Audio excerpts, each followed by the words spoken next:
નમો દ્વૈ સવર્યંતાણં નમો દ્વૈ સવર્દાનં નમો દ્વૈ સવાયર્યાન નમો દ્વૈ સૌજ્યાયાન નમો દ્વૈ સૌતિકાવતી સાવનમ ઓંકારમિંદુ સંયુક્ત નિત્યમ ધ્યાયંતિ યોગિન કામદમ મોક્ષદો શ્રી ઓંકારાય નમો નમઃ મંગલમ ભગવાનયો મંગલમ કુટુંબોની મંગલમ કુંકુંડાર્યો જૈન્દ્રમોષ મંગલમ નમઃ સમયસ્થાનાય સ્વાનુભૂત્યા ચતાસ્તે ચિત્તવાય ભવાય સર્વમાં નિયમસાર ભગવાન કુંકુંદાચાર્ય રચિત નિયમસાર તથા મુનિવર પદ્મપ્રભમલધારી દેવ રચિત તાત્પર્ય વૃત્તિ ટીકા એનો સ્વાધ્યાય ચાલે છે. એમાં વ્યવહાર ચારિત્ર અધિકારમાં ગાથા 70 નો સ્વાધ્યાય આપણે કરી રહ્યા છીએ. ગાથા 70 નિશ્ચય કાય ગુપ્તિ ની ગાથા છે. નિશ્ચયથી શરીર ગુપ્તિનું સ્વરૂપ એમાં સમજાવ્યું છે અને એ ગાથાનો અર્થ અને ટીકા આપણે કર્યા છે અને એની ઉપર પૂજ્ય ગુરુદેવ કાનજી સ્વામીએ આપેલ પ્રવચનના મહદ અંશ કર્યા છે. આજે શેષ અંશ લઈશું અને તે પછીથી આધારનો શ્લોક લઈશું. તો પ્રવચન રત્ન ચિંતામણી ભાગ 3 પાના નંબર 218. જો 218 ઉપર જે વાત આવે છે એ પહેલા એક વાત આપણે લઈએ કે શેની વાત ચાલે છે. આમાં એમ કહ્યું કે આત્મ વસ્તુનું ચૈતન્ય રૂપ જે સ્વ શરીર છે એ સ્વ શરીરમાં એ પોતે પોતાના ચૈતન્યમય શરીરથી પ્રવેશે છે એ વાત આવી. અહીંયા મૂળ નિશ્ચયથી કાય ગુપ્તિની વાતમાં એમ કહ્યું કે કાયા સંબંધીની બહુ ક્રિયાઓ છે તેમની નિવૃત્તિ તે કાયોત્સર્ગ છે અને જે કાયોત્સર્ગ છે એ જ કાય ગુપ્તિ છે, અથવા તો 5 સ્થાવરો અને ત્રસની હિંસાની નિવૃત્તિ એ કાય ગુપ્તિ છે. હવે એના પછીથી જે વાત કરી એમાં એમ કહ્યું કે મુનિને પોતાના ચૈતન્ય રૂપ શરીરમાં પોતાના ચૈતન્ય રૂપ શરીરથી પ્રવેશ થાય છે. મુનિ પોતે પોતાના શરીરમાં એટલે ચૈતન્ય રૂપ શરીરમાં પોતાના ચૈતન્ય રૂપ શરીરથી પ્રવેશી ગયા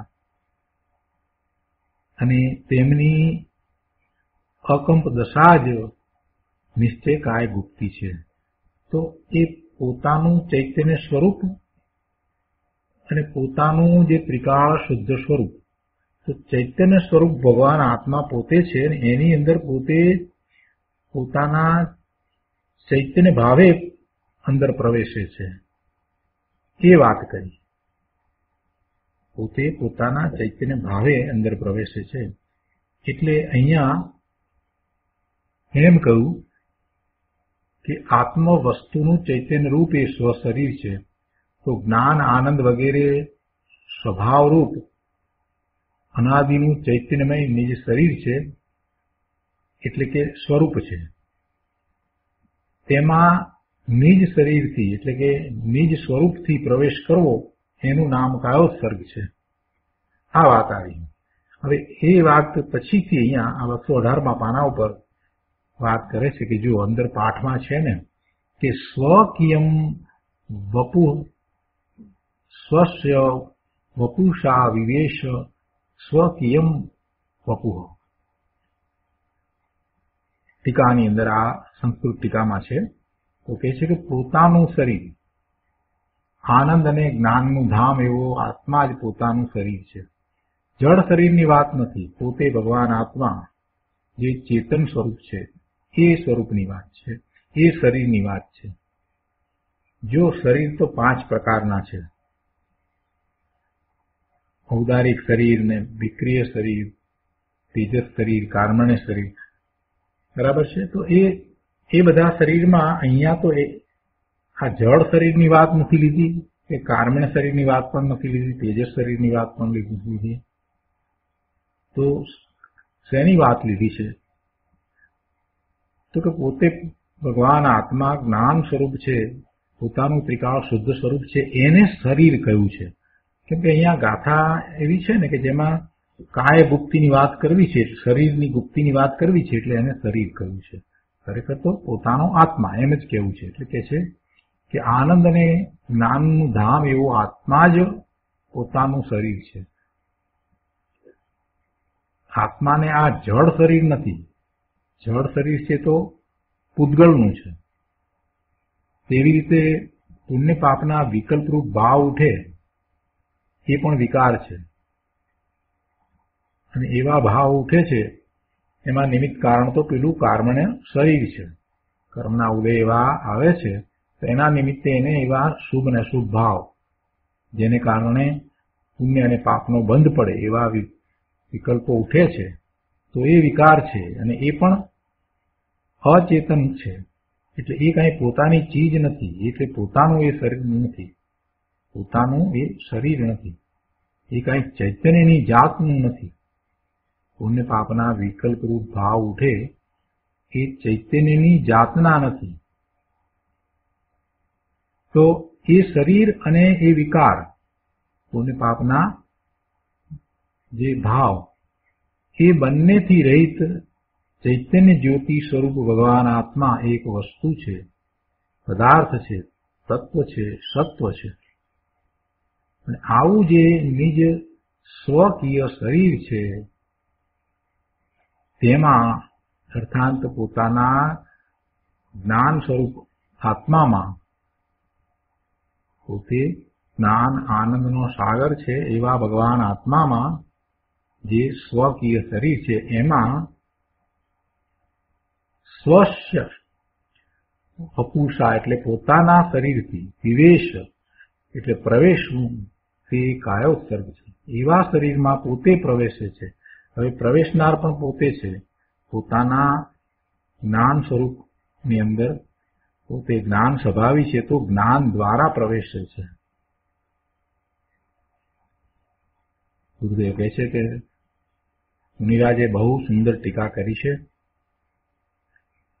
અને શ્રોતા પણ કહે છે કે અપૂર્વ એવી વાત છે આ.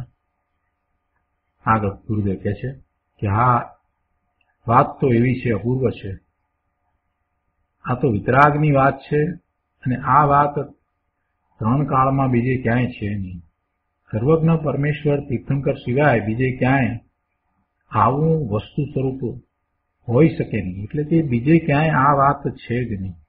અન્ય મતમાં તો ક્યાંય આ વાત છે જ નહીં. દિનેશ્વર ભગવાનની વાણીમાં જ આવી વાત આવે, બીજે ક્યાંય આવી વાત હોય જ નહીં. આગળ કહે છે શરીરની ગુપ્તિ એટલે શરીર તરફના પુણ્ય પાપના રાગ ભાવને છોડવું. એટલે શરીર તો જળ છે, શરીર તો જળ છે, તો એની ગુપ્તિ ચેતન ભગવાન આત્મા ક્યાંથી કરાવે? એ તો એનાથી જુદું જ છે. પણ એની ગુપ્તિ કહેતા એના તરફનું વલણ છોડવું, એના તરફનો જે રાગનો ભાવ છે એને છોડવું, એના તરફના જે શુભ કે અશુભ વિકલ્પ છે, પુણ્ય પાપના રાગના ભાવ છે એને છોડવા. શરીરની ગુપ્તિ એટલે શરીર તરફના પુણ્ય પાપના રાગ ભાવને છોડવો. અને ત્યારે એને કાયાની ક્રિયાઓ છોડી એમ કહેવામાં આવે છે. કાયાની ક્રિયા એને છોડી એમ ક્યારે કહેવાય? કેમ કે કાયાની ક્રિયા તો આમ પણ આત્માથી જુદી જ છે. કાયાની ક્રિયા આત્મા કરતો જ નથી. કાયાની ક્રિયા સાથે આત્માને સીધો કોઈ સંબંધ છે જ નહીં. કાયાની ક્રિયા જે થવાની હોય તે જ થાય, અને એમાં આત્મા જેમ ઈચ્છે તેમ કાયાની ક્રિયા થાય એમ નથી. પણ એવો નિમિત્ત નૈમિતિક સંબંધ છે કે પુણ્યના એવા ઉદય હોય ત્યારે એને જે વિકલ્પ આવે કાયાની ક્રિયાનો, એવી ક્રિયા થઈ શકે, એવી જ ક્રિયા કાયાની થાય. એટલે એને એમ થાય કે કાયાની ક્રિયા હું કરું છું. જ્યાં સુધી પુણ્યનો ઉદય છે ત્યાં સુધી એવો વિકલ્પ આવે કે આ હાથ હું હલાવું અને એ જ વખતે હાથ હાલે, એટલે એને એમ થઈ જાય છે કે હું હાથ હલાવી શકું છું. પણ જ્યારે પછી પાપનો ઉદય આવે અને પેરાલિસિસ થઈ જાય, પક્ષઘાત થઈ જાય, ત્યારે પણ એ ઈચ્છે કે આ હાથને હું હલાવું, તો એ હલાવી શકતો નથી. પોતે એનો એ જ છે, શરીર પણ એનું એ જ છે, છતાં પણ એ શરીરને કેમ નથી હલાવી શકતો? કેમ કે શરીર એનાથી જુદું છે અને શરીરનું જે કાંઈ હલનચલન, શરીરની જે કાંઈ ક્રિયા થાય છે તેનો કરતા આત્મા નથી, પણ શરીર પોતે છે. એ પરમાણુઓનો સ્કંદ છે તો એ પોતે એના કાર્યો કરે છે. એટલે એમાં જે કાંઈ કાર્ય થાય એ બધા કાર્યોનો કરતા એ ઉદ્ગળ દ્રવ્ય પોતે છે. એટલે આત્મા તો એનો કરતા નથી, પણ છતાંય એને એમ છે કે એ શરીરના કાર્યો કરી શકે છે, શરીર પાસે જેમ ઈચ્છે તેમ કામ કરાવી શકે છે. અને પુણ્યનો ઉદય ત્યાં સુધી એને એમ વિકલ્પ આવે કે આ માથું હલાવવું કે પગ હલાવવું કે હું ચાલું કે જે કાંઈ વિકલ્પ આવે શરીરની ક્રિયાના, એ બધા એ જ પ્રમાણે એવી રીતે શરીર ચાલે. એટલે એને એમ થઈ જાય છે કે હું આ બધું કરી શકું છું, આ શરીર મારું છે ને એના કાર્યો બધા હું જેમ ઈચ્છું તેમ કરી શકું છું. વાસ્તવમાં એમ નથી. એ તો એવો નિમિત્ત નૈમિતિક સંબંધ છે કે આને વિકલ્પ આવ્યો છે અને એ જ વખતે શરીરની એવી ક્રિયા થાય છે. હવે શરીરની એવી ક્રિયા થાય અને ન પણ થાય. પાપનો ઉદય હોય તો એવી ક્રિયા ન થાય. એ ગમે તેટલું ઈચ્છે, હાથ પગ હલાવવા ઈચ્છે પણ હાથ પગ હલાવી ન શકે. એ ગમે તેટલું ઈચ્છે કે પોતે 5 માઇલ ચાલે, પણ હવે 5 માઇલ ચાલી શકતો નથી. એટલે શરીરની બધી જ ક્રિયાઓ જે છે એ ઉદ્ગળના સ્કંદ એવા શરીરને જ આધીન છે, પણ આત્માને તો આધીન નથી. છતાંય એને એના તરફનું વલણ છે. અજ્ઞાની મિથ્યા દ્રષ્ટિને શરીર તરફનું એવું વલણ છે, એના તરફ એવા વિકલ્પ છે, એને એના તરફનો એવો ભાવ છે, રાગનો ભાવ છે કે શરીરની ક્રિયાઓ પોતે કરે. તો હવે જ્યારે શરીરની ક્રિયાને છોડવાની વાત કરી તો શરીરની ક્રિયા તો આમે એનાથી જુદી જ છે. તો છોડવાનું શું છે? તો કે છે કે એના તરફનું વલણ છોડવાનું છે. એના તરફનો જે વિકલ્પ છે, શુભ કે અશુભ, એ છોડવાનો છે. એટલે શરીર ગુપ્તિ એટલે શરીર તરફના પુણ્ય પાપના રાગ ભાવને છોડવો, અને ત્યારે એને કાયાની ક્રિયાઓ છોડી એમ કહેવામાં આવે છે. હવે રાગ ભાવને એને છોડ્યો શરીર તરફનો, તો પછી એને ગ્રહ્યું શું? તો કહે છે કે ચૈતન્ય ભગવાન આત્માનું, કે જે અંતરમાં જ્ઞાન અને આનંદનો સાગર એવો પ્રભુ છે, તેનું જે પોતાનું સત્વ છે, પોતાનું સ્વસ્વરૂપ છે, તેને એણે ગ્રહ્યું. અર્થાત એ સ્વસ્વરૂપ વડે પ્રવેશ કરે છે. નિર્મળ દશા, પોતાની એ વખતે નિર્મળ દશા થાય છે એટલે એને એવો પ્રવેશ કર્યો. એ નિર્મળ દશા જ્યારે થઈ એ વખતે એને પોતે પોતાના સ્વરૂપમાં એકાગ્રતા કરી. સ્વરૂપમાં એકાગ્રતા કરવા વાળો એ જ છે. એ એટલે પોતે જ આત્મા જ છે. અને સ્વરૂપમાં એકાગ્રતા કરે છે ત્યારે નિર્મળ પરિણામ થાય છે. એટલે કે એની દશા નિર્મળ થઈ. નિર્મળ પરિણામ થયા તો એ નિર્મળ પરિણામ એના પોતાના થયા.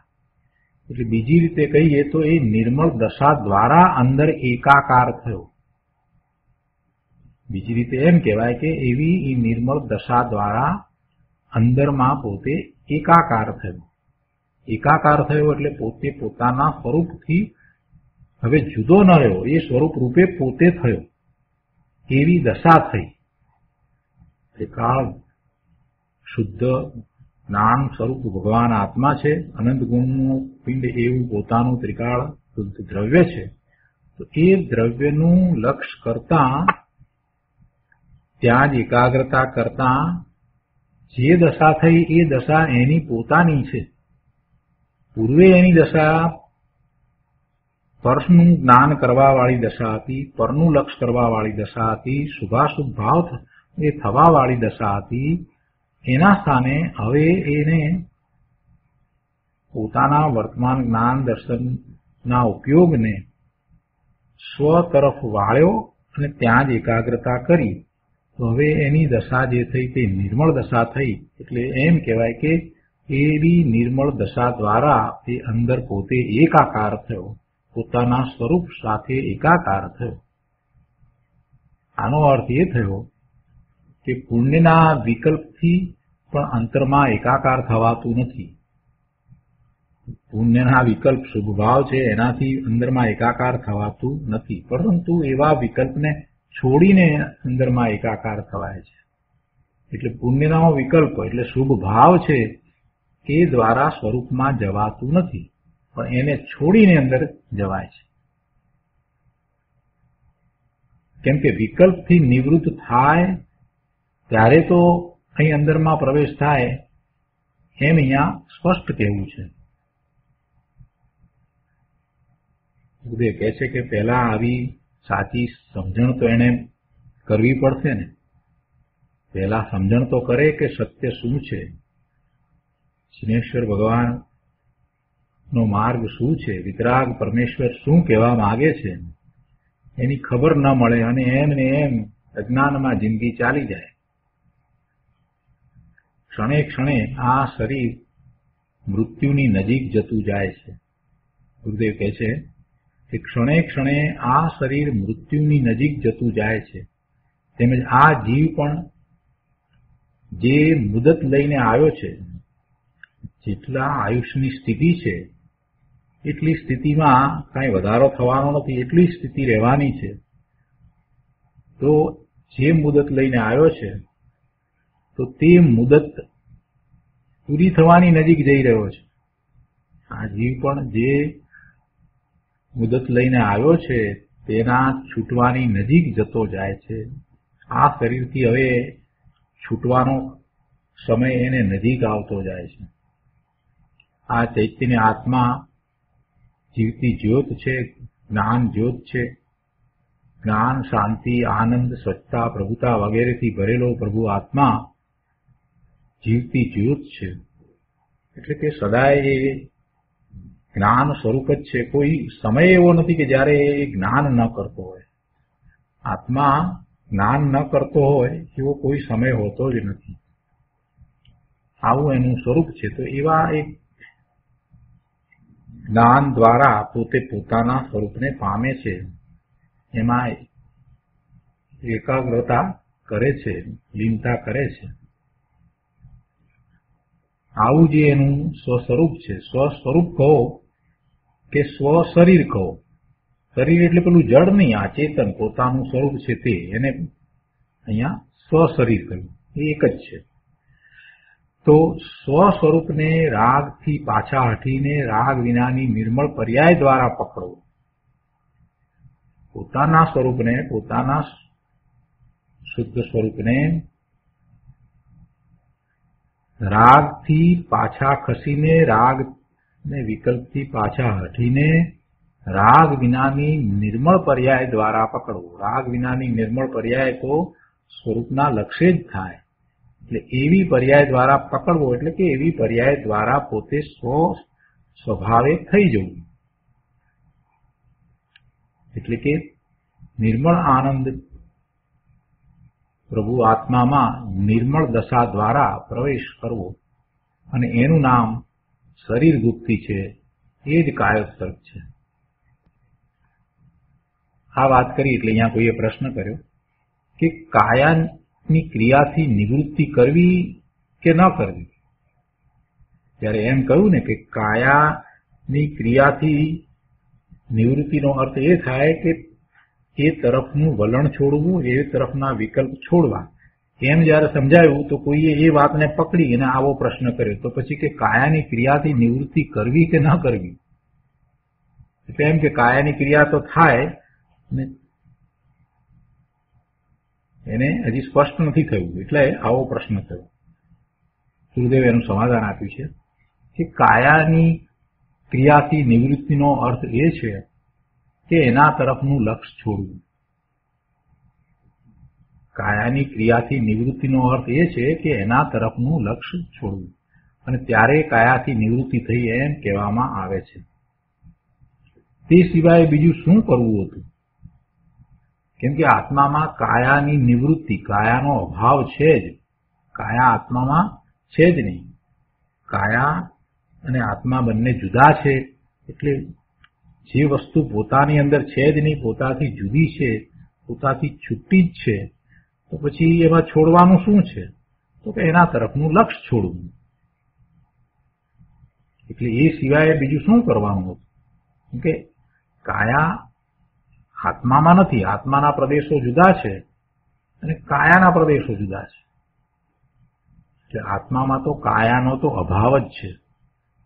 એ આત્મામાં ક્યાં છે? પણ એને એવું મિથ્યાત્વ છે કે શરીરથી પોતે આમ કરે તેમ કરે, પોતે શરીરના કાર્યો કરે છે, પોતે શરીર રૂપ છે વગેરે માન્યતા એને પડી છે અને એને એવા વિકલ્પ છે. શરીરથી આમ કરવું એવા રાગને અને શરીરની ક્રિયાને નૈમિતિક સંબંધ છે. પોતાને એવો વિકલ્પ આવે છે અને એ વખતે એવી શરીરની ક્રિયા થઈ તો એમ કહેવાય કે નૈમિતિક સંબંધ છે. શરીરથી આમ કરવું એવા રાગને અને શરીરની ક્રિયાને નૈમિતિક સંબંધ છે. તેને જેણે છોડ્યો તેણે કાયાની ક્રિયા છોડી. કાયાની ક્રિયાથી નિવૃત્ત થયો એમ કહેવામાં આવે. એવા સંબંધને છોડ્યો એટલે એનું લક્ષ્ય છોડ્યું, એના તરફનું વલણ છોડ્યું, એના તરફના વિકલ્પો છોડ્યા એટલે એમ કહેવામાં આવે કે કાયાની ક્રિયાથી નિવૃત્ત થયો. મૂળ પાઠમાં પણ એમ જ છે ને કે કાયકી ક્રિયાણી યસ્તિ એમ કરીને વાત છે. આગળ કહે છે કે અહીં તો ભગવાન આત્માની વાત કરી છે, પણ એવો ભગવાન આત્મા કોણ છે એની હજી અજ્ઞાનીને ખબર જ નથી. અને એની ખબર વિના એનું લક્ષ્ય કરે ક્યાંથી અને પછી એમાં ઠરે ક્યાંથી? અંદર જાય કેવી રીતે? એને એ જાણતો જ નથી. તો પોતે બોલે મુખથી કે હું આત્મા છું, આત્મા આત્મા, હું આત્મા એમ બોલે, પણ એ વસ્તુ શું છે, કેવી ચીજ છે, એનું સ્વરૂપ કેવું છે એનું ભાન નથી. અને એવું વિકલ્પ સહિતનું પ્રધાન પણ નથી. તો પછી પ્રયોગ ક્યાંથી થશે? સ્વરૂપમાં જવાનો પ્રયોગ નહીં થાય. હું આત્મા આત્મા આત્મા એમ કહેવાય છે તો એ શું વસ્તુ છે? એ કઈ ચીજ છે? એમાં શું છે? ખરેખર છે શું? એની ખબર વિના તે અંદરમાં જઈ શકશે નહીં. સુખદેવ કરુણા કરીને કહે છે કે ભાઈ, જેમ આ જળ વસ્તુ છે એમ ભગવાન આત્મા પણ વસ્તુ છે. આ બધી વસ્તુ જળ બહારમાં આપણે જે જોઈએ છીએ ને, આ મકાન ને, કપડા ને, કાર ને, કોમ્પ્યુટર ને, આ બધી વસ્તુ જેમ છે એવી રીતે ભગવાન આત્મા પણ એવી ચીજ છે. પણ એ ઇન્દ્રિય ગમ્ય નથી. એટલે ઇન્દ્રિયો દ્વારા જાણવામાં આવે એવો નથી, ઇન્દ્રિયો દ્વારા જણાય એવો નથી. અમૌક્તિક છે. એ પોતાને અનુભવમાં આવે એવી ચીજ છે, પણ એ ઇન્દ્રિયો દ્વારા જણાય એવો નથી. આ બીજી બધી વસ્તુઓ જે ઇન્દ્રિયો દ્વારા જાણવામાં આવે છે એમ એ ઇન્દ્રિયો દ્વારા જણાય એવો નથી. પણ એ વસ્તુ તો છે, એ ચીજ છે, એનું અસ્તિત્વ છે, અનાદિનો છે, અને એ તો ચેતન છે, એ તો જ્ઞાન સ્વભાવી છે. આ જળ ચીજ છે તો જળમાં જળની શક્તિઓ છે, તેવી રીતે ભગવાન આત્મા ચેતન છે, અરૂપી છે, અને એ પણ અનંત શક્તિઓનો પિંડ છે. એનામાં અનંત શક્તિઓ પડી છે. આવી અનંત શક્તિનું એક રૂપ સ્વરૂપ એવા ભગવાન આત્માની અંદર નિર્મળ દશા દ્વારા જવું એને કાયોસર્ગ કહેવામાં આવે છે. એ કાયોસર્ગ છે, એ યોગ છે, એટલે કે આત્માનો યોગ છે. આત્મા સાથે જોડાણ કર્યું એમ કહેવાય. એટલે કે છે અંદર નિર્મળ દશા દ્વારા જવું એને કાયોસર્ગ, યોગ તેમજ ગુપ્તિ કહેવામાં આવે છે. અને એનું નામ જ ધર્મ છે. પોતાની એવી નિર્મળ દશા થાય છે અને એમ છતાં એને નિજરા થાય છે અને સંવરની દશા વર્તે છે. એ સમયે કોઈ શુભ કે અશુભ વિકલ્પ હોતા નથી, આશ્રવ નથી, બંધ પણ નથી અને નિજરા થાય છે. એવી એ ધર્મની દશા છે. કૃપાળુદેવ સંબંધી અહીંયા ગુરુદેવે એક વાત લીધી છે. કહે છે કે કૃપાળુદેવ શ્રીમદ રાજચંદ્રજીએ એક જગ્યાએ ભાન વગર માત્ર પાઠ બોલનારની ટીકા કરી છે. પાઠ બોલી જાય, સૂત્રો બોલી જાય, પણ એનું કાંઈ ભાન ન હોય, એના અર્થને પણ સમજતા ન હોય, તો એની ટીકા કરી છે કે કયો આત્મા વોસરાવવો છે. કેમ કે પાઠમાં પેલા સૂત્રમાં આવે ને અપ્પાણમ વોસિયામી, તો ખબર તો કાંઈ હોય નહીં. એટલે એના સંબંધી એમને ટીકા કરીને એમાં એમ લખ્યું છે, કહ્યું છે કે કયો આત્મા ઓસરાવવો છે, છોડવો છે. ઓસરાવવો એટલે છોડવો છે. અને કયો આત્મા ગ્રહણ કરવો છે તેની બોલનારને કાંઈ ખબર નથી, એનું ભાન ન મળે. અને અપ્પાણમ બોસીરામી એમ બોલીને આખો આત્મા ઓસરાવી દે, છોડી દે. ગુરુદેવ કહે છે કે આત્માને ઓસરાવવો છે, પણ કયા આત્માને? પુણ્ય પાપની લાગણીઓ છે તે અનાત્મા છે, ને એવા અનાત્માને, એવા પુણ્ય પાપની લાગણીઓ વાળા, એવા ભાવ વાળા એ આત્માને કે જેને અનાત્મા કરવું, એને ઓસરાવવો છે. એ ખરેખર આત્મા નથી, એ અનાત્મા છે. પુણ્ય પાપ ની રુચિ વાળો, એના રાગ વાળો જે આત્મા, એને ઓસરાવવો છે, એને છોડવો છે અને ત્રિકાળ આનંદ સ્વરૂપ આત્માને પકડવો છે. પોતે જ્ઞાન સ્વરૂપ ભગવાન આત્મા એને પકડવો છે, એટલે કે એનું લક્ષ્ય કરીને એને અનુભવવો છે. પોતાના ત્રિકાળ શુદ્ધ સ્વરૂપને અનુભવવું છે. અને જે પોતાનું નથી એવી પોતાની આ પુણ્ય પાપરૂપ થવાની જે દશા છે એને છોડવી છે. અપ્પાણમ વોસિરામીનો અર્થ એ છે કે કાયા, મન અને વાણી તરફનો પુણ્ય પાપરૂપ વિકલ્પ રાગ છે તે અશુદ્ધ આત્મા છે, એ વ્યવહાર આત્મા છે. બીજી રીતે કહીએ તો એ અનાત્મા છે. એવા એ વિકારી આત્માને હું છોડું છું, એમ અપ્પાણમ વોસિરામી છે. પણ લોકોને એના અર્થની ખબર ન હોય ને માત્ર બોલે જાય અપ્પાણમ વોસિરામી. ઓસરાવવું, છોડવું. શું છોડવું છે? એ દશા પણ આત્માની જ છે. પુણ્યના ભાવે થવું કે પાપના ભાવે થવું, શુભાશુભ ભાવે થવું, એવી દશા રૂપે પણ એ જીવ પોતે જ થાય છે. તો એવી દશા ન થાય એવી દશાને છોડવી છે. પોતાની ત્રિકાળ શુદ્ધ દશા જે છે, જે કાયમ રહેવાવાળી છે, એનું લક્ષ્ય કરતા પોતાને નિર્મળ પરિણામ થાય છે, એ સહજ દશા છે. તો એવી સહજ દશાને પ્રગટ કરવી છે. અને અનાદિનો મિથ્યાત્વને કારણે, અજ્ઞાનને કારણે, પોતાને નહીં જાણવાને કારણે એ પરનું લક્ષ્ય કરી અને શુભ ને અશુભ ભાવે થાય છે એવી જે દશા છે, એની સાથે એને એકત્વ છે, એનો રાગ ને રુચિ છે, તો એને છોડવું છે, એને ઓસરાવવાનું છે. ગુરુદેવ એટલે કહે છે કે અત્યાર સુધી કોઈ દિવસ આ અર્થને ધ્યાનમાં રાખ્યો છે? નથી રાખ્યો. બીજું બધું બહારનું ધ્યાન રાખે, પણ એ વાતનું ધ્યાન નથી રાખ્યું. એટલે કોણ છે, શું છોડવાનું છે અને શું ગ્રહવાનું છે, એનો એને વિચાર ક્યારેય કર્યો નથી. અહીંયા 220મા પાના પર બીજા પેરેગ્રાફમાં કહે છે કે જુઓ કેવી સરસ વાત કરી છે. અહીંયા ખૂબી તો આ કરી છે કે ધર્માત્મા મુનિ પોતાના શરીરમાં પોતાના શરીરથી પ્રવેશી ગયા, એમ કહે છે. આવો ધર્માત્માનો કયો કાળ હોય છે? ભગવાન આત્મા આ જડ શરીરથી છૂટ્યો, આ જડ શરીરને છોડે છે એમ કહ્યું ને, તો એ છોડીને પછી ગયો ક્યાં? તો કે છે કે પોતાના નિજ શરીરમાં, એટલે કે પોતાના નિજ સ્વરૂપમાં. નિજ સ્વરૂપ શરીર એટલે શું? પોતાનું ત્રિકાળ શુદ્ધ સ્વરૂપ છે તે. તો એમાં ગયો. નિજ શરીર એ કોણ છે? કે અંદરમાં જ્ઞાન, આનંદ, શાંતિ, સ્વચ્છતા વગેરેનું ધામ પ્રભુ આત્મા છે, તે જ નિજ શરીર છે. તો એમાં જાય છે. સિદ્ધ ભગવાનને સિદ્ધપદની દશાઓ પ્રગટ થઈ છે.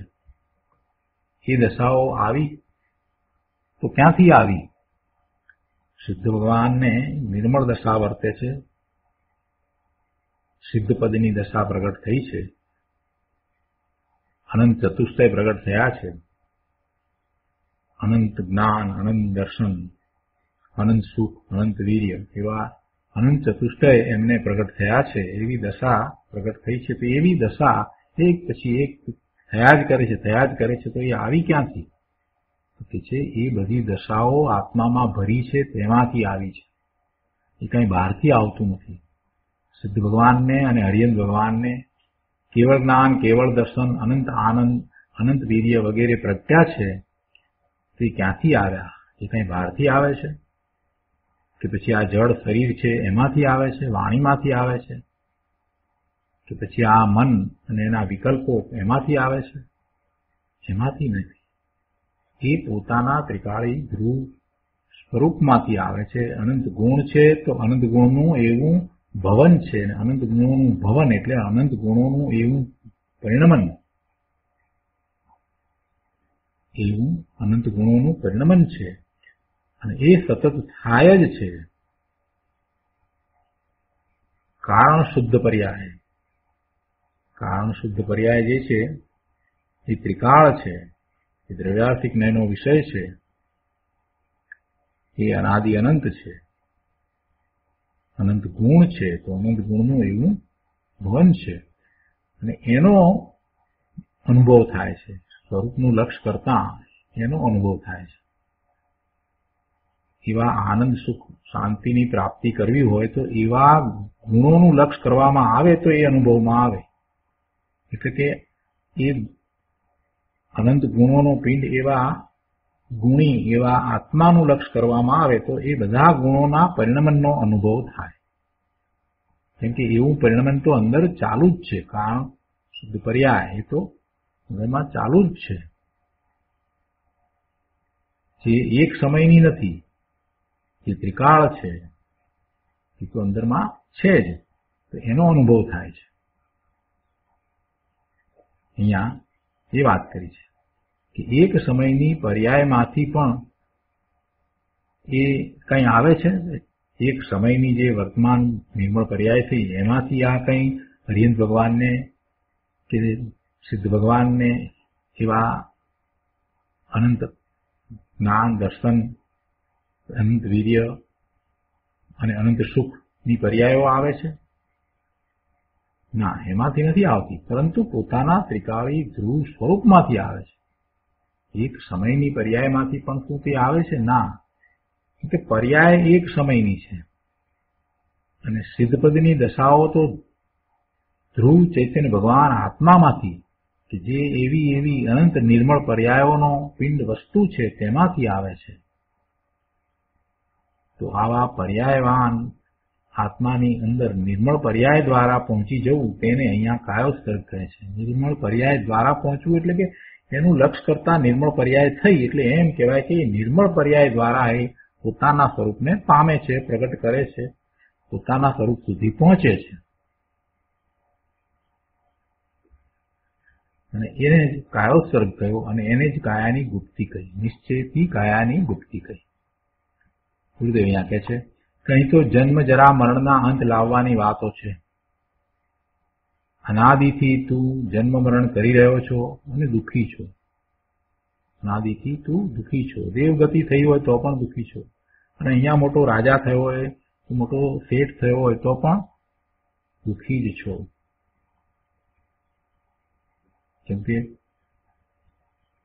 જે લક્ષ્મી તરફનો જે રાગ, એના તરફનો વિકલ્પો, એ એને દુઃખનું કારણ છે.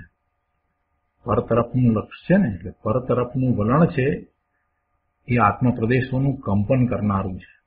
પર તરફના વલણ વાળો જે વિકાર છે તે દુઃખ અને આકુરતા જ છે. માટે તેને છોડીને, એટલે કે શરીર તરફનો આશ્રય અને વલણ છોડીને, અને આ પર પદાર્થો તરફનું પણ વલણ છોડીને શુભાશુભ ભાવ જે થાય છે તો એમાં પરનું લક્ષ્ય કરતા એવા ભાવ થાય છે. તો એ બધાને છોડીને ભગવાન ચૈતન્ય દ્રવ્યમાં નિર્મળ દશા દ્વારા પ્રવેશવું તેને કાયોત્સર્ગ કહે છે. ખરેખર તો રાગથી છૂટ્યો એટલે તે સમયે નિર્મળ દશા જ થઈ અને તેને નિર્મળ દશા દ્વારા અંદરમાં ગયો એમ કહેવામાં આવે છે. આવી આ કાયોત્સર્ગની વ્યાખ્યા છે.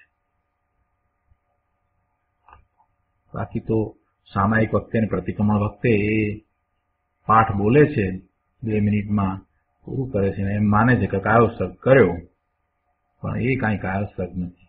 ગુરુદેવ તો અહીંયા એમ કહે છે કે 1 સેકન્ડનો સાચો કાયોત્સર્ગ જો થાય તો પણ પછી જન્મ મરણનો અંત આવે. એવો સાચો કાયોત્સર્ગ થાય, સ્વરૂપનું લક્ષ્ય થાય તો નિર્મળ પરિણામ થાય એટલે એને સમ્યક દર્શન થયું. અને સમ્યક દ્રષ્ટિજી વધુમાં વધુ 15 ભવે મોક્ષે જાય જ. એટલે અહીંયા જે કાયોત્સર્ગની વાત છે તો એ એવા કાયોત્સર્ગની વાત કરી છે જેમાં જન્મ મરણ અને જન્મ મરણના ભાવ નથી એવા આત્મામાં પ્રવેશવું એ કાયોત્સર્ગ છે. અને એ જ ગુપ્તિ છે, નિશ્ચયથી એવી ગુપ્તિ છે. ટીકાની છેલ્લી લીટી અહીંયા સમજાવી છે. છેલ્લી વાત એ આવી કે તેમની અપરિસ્પંદ મૂર્તિ એટલે કે અકંપ દશા જ નિશ્ચય કાય ગુપ્તિ છે. કોની? મુનિરાજની. મુનિરાજે આવી રીતે પોતાના સ્વરૂપમાં પ્રવેશ કર્યો તો હવે જે દશા થઈ છે તે અકંપ દશા છે. કેમ કે કોઈ વિકલ્પ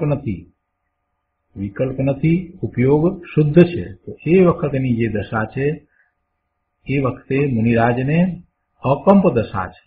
તો કહે છે કે મુનિરાજને જ ભગવાન આત્માના જ્ઞાન અને આનંદ સ્વરૂપમાં સ્થિર થાય અને કંપે નહીં, તેને નિશ્ચયથી ગુપ્તિ કહેવામાં આવે છે.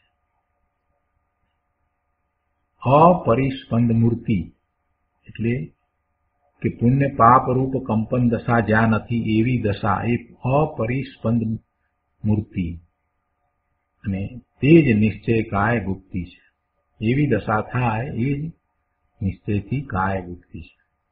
એનું સ્વરૂપ જ એવા કંપન વિનાનું છે. ભગવાન આત્મા અકંપ સ્વરૂપ જ છે અને એવા આત્માનું લક્ષ્ય કરતા એને અકંપ દશા પ્રગટ થાય છે અને એ જ ધર્મ છે અને એ જ નિશ્ચય કાય ગુપ્તિ છે. તો આ રીતે 70મી ગાથા અહીંયા પૂરી થાય છે. પણ 70મી ગાથાની ટીકાને પૂરી કરતા મુનિરાજ પદ્મપ્રભુમલધારી દેવે આધારનો શ્લોક કયો છે. આ આધારનો શ્લોક એમણે તત્વાનુશાસનમાંથી લીધો છે. તો એ શ્લોક આપણે લઈએ છીએ. ઉત્સૃજ્ય કાય કર્માણી ભાવમ ચ ભવ કારણમ સ્વ આત્મ અવસ્થાનમ અવ્યગ્રમ કાયોત્સર્ગ સ ઉચ્ચયતિ. શ્લોકના અર્થમાં કહે છે કે કાય ક્રિયાઓને તથા ભવના કારણભૂત વિકારી ભાવને છોડીને, કાય ક્રિયાઓને તથા ભવના કારણભૂત વિકારી ભાવને છોડીને અવ્યગ્રપણે નિજ આત્મામાં સ્થિત રહેવું તે કાયોત્સર્ગ કહેવાય છે. જો આ આધાર આપ્યો, જે અત્યારે વાત આવી ટીકામાં, એ વાત અહીંયા આમાં પણ આ શ્લોકમાં પણ છે. એટલે એ શ્લોકને આધારનો શ્લોક કહ્યો. તત્વાનુશાસનનો આ શ્લોક છે તો એમાં આ વાત છે તો એ અહીંયા આધાર તરીકે મૂકી. શું વાત છે એમાં? કે કાય ક્રિયાઓને તથા ભવના કારણભૂત એવા વિકારી ભાવ કાયાની ક્રિયાઓને છોડવી અને એવા ભવના કારણભૂત વિકારી ભાવ જેને કારણે ભવના ભ્રમણ થાય છે એવા શુભાશુભ ભાવ એને છોડીને અવ્યગ્રપણે નિજ આત્મામાં સ્થિત રહેવું એને કાયોત્સર્ગ કહેવાય. આ શ્લોકનો વિસ્તાર કરતા ગુરુદેવ અહીંયા કહે છે, પ્રવચન રત્ન ચિંતામણી ભાગ 3 પાના નંબર 221 આધારના શ્લોક ઉપરનું પ્રવચન. ગુરુદેવ એને સમજાવતા કહે છે કે આ કાય ક્રિયાઓ જે કહી તો એ તો જડની ક્રિયા છે અને તે નિમિત્તની વાત કરી છે. કેમ કે કાયાની સાથે નિમિત્ત નૈમિતિક સંબંધ છે ને એટલે તેની વાત કરી છે. કાય ક્રિયા એ નિમિત્ત છે અને વિકાર તે નૈમિતિક છે. કાય ક્રિયા છે એ નિમિત્ત છે અને વિકાર એ નૈમિતિક છે. કાયાની ક્રિયાના નિમિત્તે એને વિકાર થાય. વિકાર એને થયો, વિકાર જીવની પર્યાયમાં થયો. શુભ કે અશુભ ભાવ થયો, અથવા તો કાયાનું આમ કરું કે તેમ કરું, અથવા તો આ કાયા પોતાની છે એટલે એના દ્વારા આવા કામ કરું, તો એ બધો જે વિકાર, એ વિકાર જે થયો એ જીવને પોતાની પર્યાયમાં થયો. તો એમાં જે કાયા છે, કાયાની ક્રિયા છે એ નિમિત્ત છે. એને વિકાર એ કાયાની ક્રિયા કરાવે છે એમ નહીં. કાયાની ક્રિયા તો માત્ર નિમિત્ત છે ને વિકાર તો એને સ્વતંત્ર રીતે થાય છે. પણ જ્યારે એવો વિકાર થાય છે તો ત્યારે એમ કહેવાય કે કાય ક્રિયા એમાં નિમિત્ત છે, એટલે એવો એ નિમિત્ત નૈમિતિક સંબંધ છે. કાય ક્રિયા, કાયાની ક્રિયા જે છે, કાયાના હલનચલન વગેરે જે કંઈ છે, તો એવા હલનચલનનું નિમિત્ત પામીને જીવ પોતે વિકારી ભાવે થાય છે. એ કાયાની ક્રિયા એને એમ કહેતી નથી કે તું વિકાર કર, તું વિકારી ભાવે થા, એમ કંઈ કાયા કહેતી નથી. કાયા એને એવું કમ્પેલ કરી શકતી નથી, કેમ કે કાયા જુદું દ્રવ્ય છે. કાયા છે તે જળ દ્રવ્ય છે, પરમાણુ, પૂતગળ પરમાણુનો સ્કંધ છે અને એ પૂતગળ પરમાણુનો સ્કંધ જીવના વિકાર પરિણામ કરાવે એમ હોતું નથી. પણ જ્યારે જીવને એવા વિકારી પરિણામ થાય છે, એવા વિકારી પરિણામ એ વખતે આ કાયાની ક્રિયા છે એ હોય તો એને નિમિત્ત કહેવામાં આવે. બસ આટલી વાત છે. નિમિત્ત ખરેખર કાંઈ કરતું નથી. નિમિત્ત જુદું દ્રવ્ય છે અને જે વિકાર થયો એ જુદું દ્રવ્ય છે. જે વિકાર થયો એ તો આત્મામાં વિકાર થયો છે અને કાયાની ક્રિયા થઈ એ તો જળમાં ક્રિયા થઈ. બે દ્રવ્ય જુદા છે. એટલે એક દ્રવ્ય બીજા દ્રવ્યનું કાંઈ કરે નહીં, પણ એને આરોપ આપીને નિમિત્ત કહેવામાં આવે. એટલે કાયાની ક્રિયા એ નિમિત્ત છે અને વિકાર તો જીવને થયો છે એ નૈમિતિક છે. વિકાર થયો એટલે એ નૈમિતિક, એ પરિણામ આવ્યું છે, નૈમિતિક છે. મૂળ દ્રવ્યના જે પરિણામ છે એ નૈમિતિક છે. એના કાયાની ક્રિયાના નિમિત્તે જીવને જે નવી દશા થઈ એ વિકારની દશા થઈ, તો એવી વિકારની દશાને નૈમિતિક કહેવાય. તો કાય ક્રિયાઓને તથા ભવના કારણભૂત વિકારી ભાવને છોડીને, હવે કાય ક્રિયાઓને છોડવાનું જે કહ્યું તે એના તરફનું લક્ષ છોડવાનું, અને ભવના કારણભૂત વિકારી ભાવને છોડીને, એટલે વિકારી ભાવોને ભવનું કારણ કહ્યું છે તો એને પણ છોડીને, અર્થાત પુણ્ય પાપના વિકલ્પ રાગ તો ભવનું કારણ છે એમ અહીંયા કહ્યું છે. ભગવાન પરમાત્માની ભક્તિનો ભાવ, એવો ભાવ હોય, એવો શુભ ભાવ હોય તો પણ એ ભવનું કારણ છે. કેમ કે શુભ ભાવ છે તો પુણ્યનો બંધ પડશે, અશુભ ભાવ છે તો પાપનો બંધ પડશે. પણ શુભ કે અશુભ ભાવ જે છે એ બધો રાગ ને એ બધું વિકલ્પ એ ભવના કારણ છે. એને પણ છોડવાના અને પેલી કાયાની ક્રિયાઓને છોડવી એટલે કે કાયાની ક્રિયાનું લક્ષ પણ છોડવું. એટલે પછી કાંઈ રહ્યું નહીં બાકી. એ બધાને છોડીને પોતે પોતાના સ્વરૂપમાં જાય, આવો વિતરાગનો માર્ગ છે. એટલે એ વિતરાગ માર્ગમાં રાગ તો હોય જ નહીં. રાગ હોઈ શકે જ નહીં. વિતરાગ માર્ગમાં રાગ ન હોય, પણ ભૂમિકા પ્રમાણે એને રાગ હોય. તો તે એવા વિતરાગી પરિણામ પ્રગટ કર્યા છે ત્યારે પણ હજી પૂર્ણ દશા નથી, તો એને શુભભાવ આવે છે.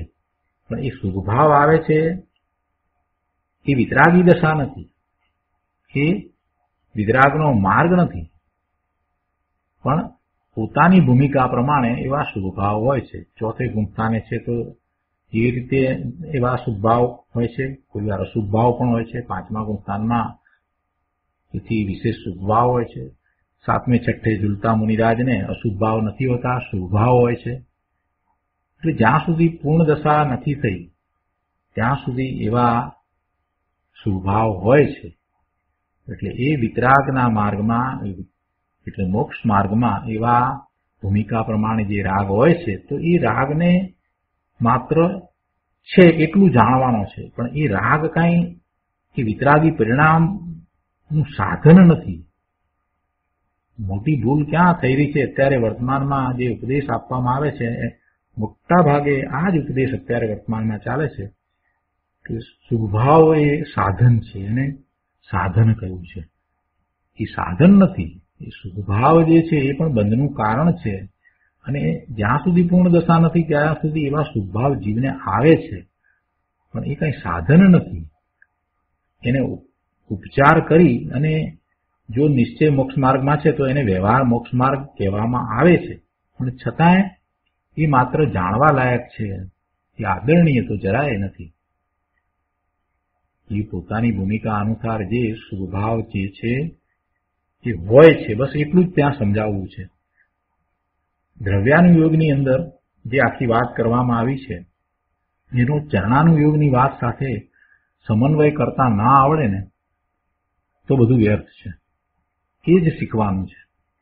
ચરણાનુયોગના શાસ્ત્ર આપણે અભ્યાસ કરતા હોઈએ, એનો સ્વાધ્યાય કરતા હોઈએ તો એમાં વાત આવે કે તું દયા દાન કરજે, ભક્તિ કરજે. જો તું દાન નથી આપતો તો તું જૈન નથી, એટલે સુધી વાત પણ એમાં આવે. અને દ્રવ્યાનુયોગમાં એમ આવે કે તું એ દયા દાન વગેરેના ભાવ જે છે એનાથી જુદો છો, એ તું કરી શકતો જ નથી, એવી વાત આવે. ત્યારે એનો સમન્વય જેને કરતા આવડે એ બે વાતનો, ચરણાનુયોગ અને દ્રવ્યાનુયોગનો જેને સમન્વય કરતા આવડે એ જ ખરેખર પામી શકે. સમન્વય કયા પ્રકારે કરવાનો છે? સિદ્ધાંતની રીતે લઈએ તો સમન્વયમાં તો માત્ર એટલું જ છે કે દ્રવ્યાનુયોગમાં જે આત્માનું સ્વરૂપ સમજાયું છે અને નિશ્ચયથી જેને મોક્ષ માર્ગ કયો છે તો એ જ સત્ય છે. નિશ્ચયથી જે મોક્ષ માર્ગ કયો છે, પોતાના જ્ઞાન સ્વરૂપ ભગવાન આત્માને વિશે એકાગ્રતા કરવી અને એવા નિર્મળ પરિણામ કરવા, એને નિશ્ચયથી મોક્ષ માર્ગ કયો છે અને એ વાત એમ જ છે. પણ એવી દશા હોય એને જ્યારે એ એવા પોતાના સ્વરૂપને વિશે નથી અને બહારમાં હોય છે તો એનો બધો બાહ્યમાં કેવો વ્યવહાર હોય છે એ ત્યાં ચરણાનુયોગમાં સમજાવ્યું છે. જેને સમ્યક દર્શન હોય એને બહારમાં શું હોય તો કે બહારમાં એ હોય તો એને શુભ વિકલ્પ હોય, ને શુભ વિકલ્પમાં એને વ્રતનો વિકલ્પ હોય. હજી ચોથા ગુણસ્થાનની દશા છે તો એને વ્રતનો વિકલ્પ હોય, 12 વ્રતનો વિકલ્પ હોય, દયા દાનનો વિકલ્પ હોય, એવું જ હોય. એટલે ચરણાનુયોગમાં જે કહ્યું છે એમાં બહુ ધ્યાનથી શાંતિથી જો વાંચે તો એને ખ્યાલમાં આવે કે ત્યાં પણ આચાર્ય ભગવાને તો એમ કહ્યું છે કે જો તું સમ્યક દ્રષ્ટિ હોય તો તું દાન આપજે, જો તું દાન નથી આપતો તો તું સાચો જૈન નથી, એમ કરીને વાત કરી. પદ્મનંદી પંચવિસંતિ ની અંદર આચાર્ય ભગવાને એ વાત એ રીતે મૂકી છે કે જો તું સમ્યક દ્રષ્ટિ હોય તો તું દાન કરજે, સુપાત્રે દાન કરજે, મુનિને દાન આપજે, અને જો તું એવા દાન નથી કરતો તો તું સમ્યક દ્રષ્ટિ નથી, એટલે સુધી વાત મૂકી દીધી છે. પણ એ પાછળ કહેવાનો આશય એમ નથી કે તું દાન કરે એટલે સમ્યક દ્રષ્ટિ થઈ જાય, પણ સમ્યક દ્રષ્ટિને આમ હોય છે. સમ્યક દ્રષ્ટિ હોય એને બાહ્યના આચાર વિચારો આવા હોય. સમ્યક દ્રષ્ટિ આગળ વધ્યો છે ને જેને ચારિત્રની દશા છે, મુનિ છે, તો મુનિને બાહ્યમાં જે ચારિત્ર હોય આ પ્રકારે હોય, એમ કરીને અહીંયા આપણે આ વ્યવહાર ચારિત્રના અધિકારમાં એને સમજ્યા. એને 5 મહાવ્રત હોય, 5 સમિતિ હોય, 3 ગુપ્તી હોય અને એ બધી વ્યવહારથી જે દશા જે કહેવામાં આવી એ એવી હોય છે. કોને હોય છે? કે જેને એવું નિશ્ચય ચારિત્ર હોય છે એને. એટલે આખી ચરણાનુયોગની વાત જે છે એમાં તો કહેવાનો આશય તો એ જ છે કે નિશ્ચયથી જેને એવી દશા થઈ હોય એને 12મા વ્યવહાર આવો જ હોય છે અને એને જ વ્યવહાર કહેવો છે. નિશ્ચય હોય એને જ વ્યવહાર કહેવો છે. એટલે આવો સમન્વય જ્યાં સુધી પોતે નથી કરી શકતો ત્યાં સુધી એને ગૂંચવાડો થશે કે આ બે જાતના શાસ્ત્રમાં કેમ જુદી રીતે વાત આવે. પણ ખરેખર જુદી રીતે વાત નથી. એ વાત જુદી રીતે નથી. દ્રવ્યાનુયોગના જે કથન જે છે એ પરમ સત્ય છે, નિશ્ચય મોક્ષ માર્ગ છે, એ જ સત્ય મોક્ષ માર્ગ છે. પણ એવા મોક્ષ માર્ગમાં જે છે એને પૂર્ણ દશા નથી થઈ તો એનો જે વ્યવહાર છે એ શુભ ભાવ રૂપે વ્યવહાર છે ને એને ઉપચારથી વ્યવહાર મોક્ષ માર્ગ કહેવાય છે. આવી વાત છે. એટલે આ વાતને બરાબર ખ્યાલમાં રાખી અને પછી સ્વાધ્યાય કરવામાં આવે તો ક્યાંય ગૂંચવાડો થાય એવું નથી. એટલે અહીંયા જે વાત લીધી એમાં એ વાત આવી કે એ કાયાની જે ક્રિયા છે એનું લક્ષ છોડીને અને શુભાશુભ ભાવ જે બંધનું કારણ છે એટલે ભવનું કારણ છે તો એને પણ છોડીને પોતે પોતાના સ્વરૂપનું લક્ષ કરીને ત્યાં લીનતા એકાગ્રતા કરે છે અને જે પરિણામ થાય છે એ નિર્મળ પરિણામ છે એ મોક્ષનો માર્ગ છે. એટલે અહીંયા એ વાત કરી કે વિકારી ભાવોને ભવનું કારણ અહીંયા કહ્યું છે. અર્થાત પુણ્ય પાપના વિકલ્પ રાગ એ તો ભવનું કારણ છે એમ અહીંયા કહ્યું છે. અને ભગવાન પરમાત્માની ભક્તિનો ભાવ હોય એવો શુભ ભાવ હોય તો પણ એ પુણ્યબંધનું કારણ છે એટલે ભવનું કારણ છે. આવો વિતરાગનો માર્ગ છે. તેથી એ વિતરાગ માર્ગમાં કોઈ શુભ ભાવ પણ હોય નહીં, કોઈ રાગ હોય જ નહીં. પણ ભૂમિકા પ્રમાણે એને એવા શુભ ભાવ હોય છે અને એ શુભ ભાવ રાગ એ માત્ર જાણવા લાયક છે પણ એ આશ્રય કરવા લાયક આદરણીય છે એમ નહીં. એ હોય છે પણ એ આદરણીય છે એમ નહીં. હવે આગળ અહીંયા કહે છે ગુરુદેવ કે અહીંયા બે વાત લીધી છે. પહેલી વાત તો કે કાય ક્રિયાઓ અને બીજી વાત ભવના કારણભૂત વિકારી ભાવ. પહેલી વાત લીધી, એક વાત કાય ક્રિયાઓ અને બીજી વાત ભવના કારણભૂત વિકારી ભાવ.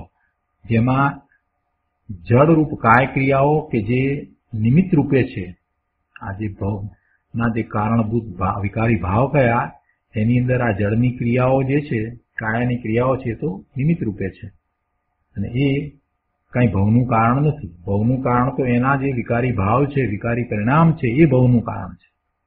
કાયાની ક્રિયા છે તે ભવનું કારણ નથી, પણ કાયાની જે ક્રિયા છે એના તરફનો ભાવ, એનું વલણ, એનું લક્ષ કરી અને થતા જે ભાવ, શુભ કે અશુભ ભાવ, એ ભવનું કારણ છે.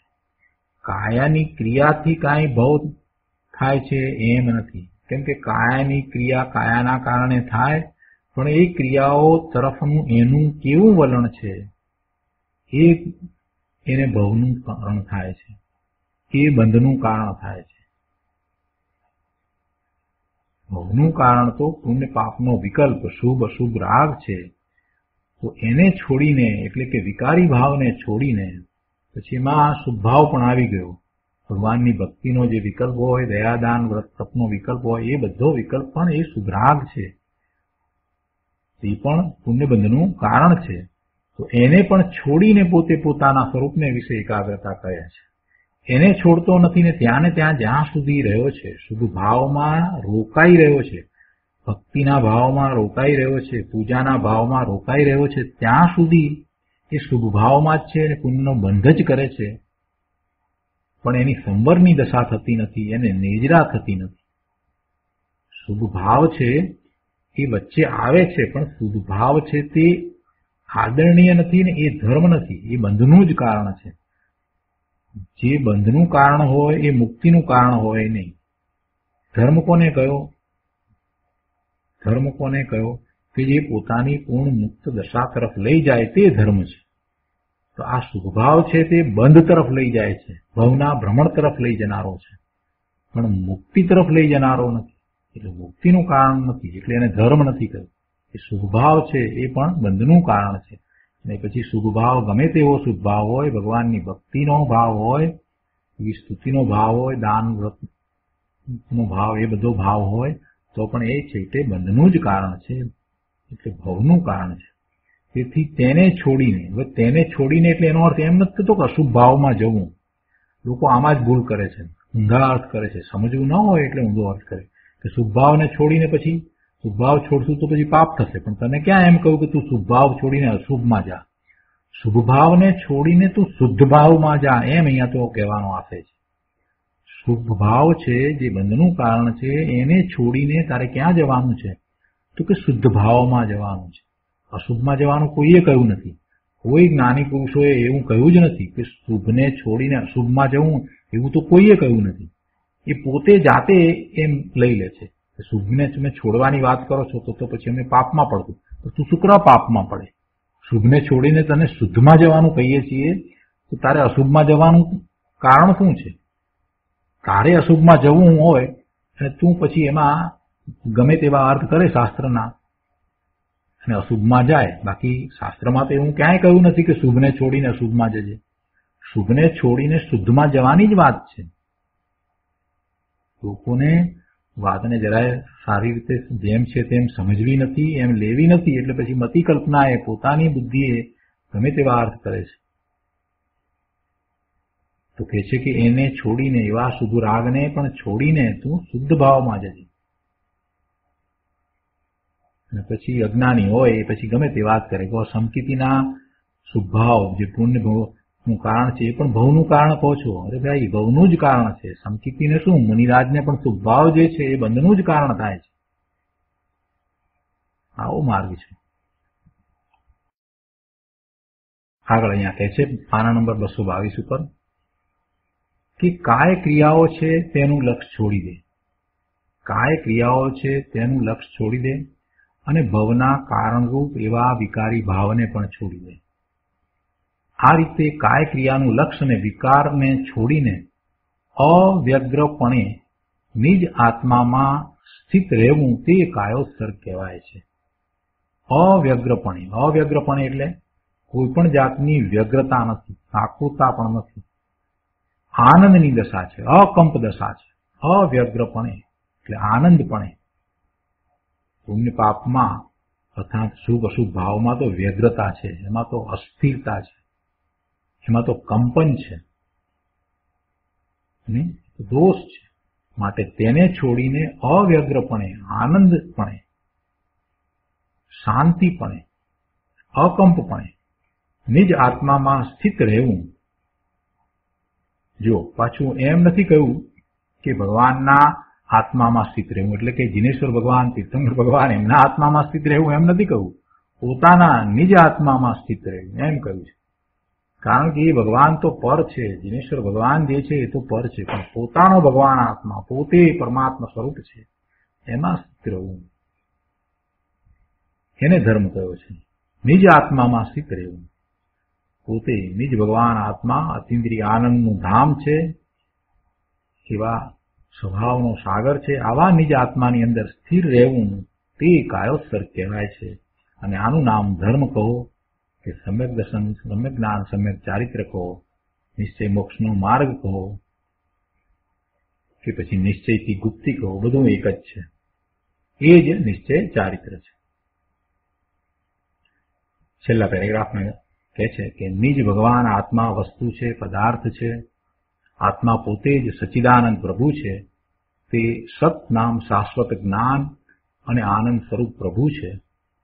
તો પુણ્ય પાપના વિકલ્પને છોડીને તેમાં સ્થિત રહેવું એનું નામ ભગવાન કાયોત્સર્ગ એટલે શરીર ગુપ્તિ અને ધર્મ કહે છે.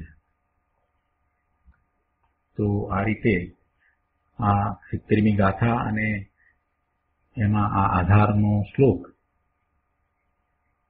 એનો સ્વાધ્યાય અહીંયા પૂરો થાય છે. હવે એના પછીથી મુનિરાજ 95મો કળશ કહે છે, તો એ આપણે આવતી વખતે લઈશું. આજનો સ્વાધ્યાય અહીંયા સુધી રાખીએ છીએ. આપણે સુખધામ બોલીએ.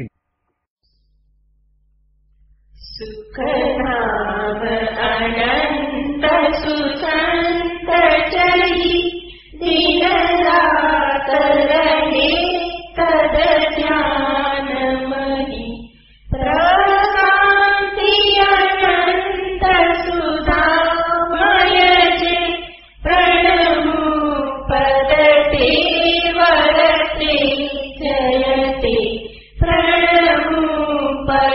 તે